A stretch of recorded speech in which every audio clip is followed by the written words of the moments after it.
إنما يأمركم بالسوء والفحشاء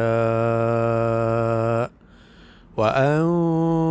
تقولوا على الله ما لا تعلمون۔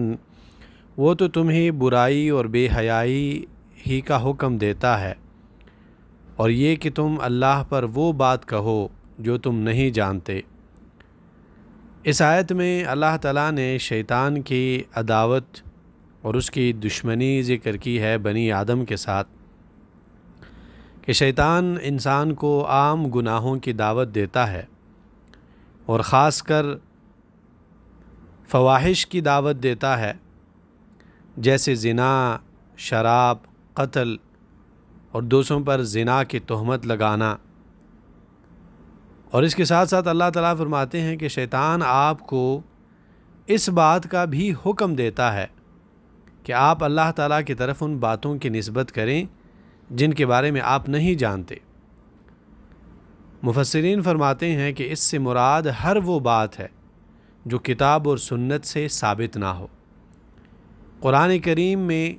کوئی بات نہیں ہے اور انسان کہے کہ یہ بات قرآن میں ہے، حدیث میں نہیں ہے اور انسان کہے کہ یہ بات تو حدیث سے ثابت ہے۔ تو جب کوئی انسان کسی بات کی نسبت اللہ کی طرف یا اس کے رسول کی طرف کرے اور اسے پتہ نہ ہو اس بات کی حقیقت کے بارے میں، تو یہ انسان اللہ تعالیٰ پہ جھوٹ باندھتا ہے۔ اور اس کے بہت شدید الفاظ میں اللہ تعالیٰ نے سورہ آل عمران میں مذمت ذکر کی ہے۔ اللہ تعالیٰ یہود اور نصارہ کے بارے میں فرماتے ہیں کہ اور بے شک ان میں سے یقیناً کچھ لوگ ایسے ہیں جو کتاب پڑھنے کے ساتھ اپنی زبانیں مروڑتے ہیں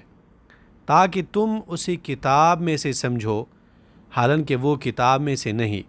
اور کہتے ہیں کہ یہ اللہ کی طرف سے ہے، حالانکہ وہ اللہ کی طرف سے نہیں، اور اللہ پر جھوٹ کہتے ہیں حالانکہ وہ جانتے ہیں۔ یعنی اللہ تعالیٰ فرماتے ہیں کہ یہود اور نصارہ میں یہ بیماری پائی جاتی ہے کہ یہ اپنے ہاتھوں سے لکھ کر کہتے ہیں کہ یہ اللہ کی بات ہے اور یہ اللہ تعالیٰ کے رسول کی بات ہے۔ وَإِذَا قِيلَ لَهُمُ اتَّبِعُوا مَا أَنزَلَ اللَّهُ قَالُوا بَلْ نَتَّبِعُ مَا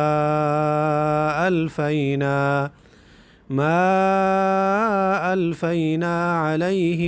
آبَاءَنَا أَوَلَوْ كَانَ آبَاؤُهُمْ لَا يَعْقِلُونَ شَيْئًا وَلَا يَهْتَدُونَ۔ اور جب ان سے کہا جاتا ہے کہ اس کی پیروی کرو جو اللہ نے نازل کیا ہے، تو کہتے ہیں بلکہ ہم تو اس کی پیروی کریں گے جس پر ہم نے اپنے باپ دادا کو پایا ہے، کیا اگرچہ ان کے باپ دادا نہ کچھ سمجھتے ہو اور نہ ہدایت پاتے ہو۔ سورہ بقرہ آیت نمبر 170 ہے، اور اس آیت میں اللہ تعالیٰ نے کافروں کی اور باطل پرست لوگوں کی ایک پرانی عادت ذکر کی ہے۔ اللہ تعالیٰ فرماتے ہیں کہ کافروں سے اور باطل پرست لوگوں سے ایمان والے، اللہ کی طرف دعوت دینے والے جب کہے کہ اللہ تعالیٰ کی طرف سے اتاری ہوئی وحی پر ایمان لائیں، رسول اللہ صلی اللہ علیہ وسلم کی سنت پر عمل کریں، تو ان کا ایک ہی سہارا ہوتا ہے۔ ان سب باتوں کے جواب میں وہ کیا کہتے ہیں؟ ان سب باتوں کے جواب میں وہ کہتے ہیں کہ جس راستے پر ہم نے اپنے آباء اور اجداد کو پایا ہے وہی صحیح راستہ ہے۔ سورہ مائدہ آیت نمبر 104 میں اللہ تعالیٰ فرماتے ہیں، اور جب ان سے کہا جاتا ہے آؤ اس کی طرف جو اللہ نے نازل کیا ہے اور رسول کی طرف، تو کہتے ہیں ہمیں وہی کافی ہے جس پر ہم نے اپنے آباء اور اجداد کو پایا ہے۔ اللہ تعالیٰ فرماتے ہیں کیا اگرچہ ان کے باپ دادا کچھ بھی نہ جانتے ہو اور نہ ہدایت پاتے ہو۔ اور اس آیت میں اللہ تعالیٰ نے اس بات کی طرف اشارہ کیا ہے کہ یہ بات دراصل یہود اور نصارہ اور مشرکین کے بارے میں ہے، لیکن اگر مسلمانوں میں سے کوئی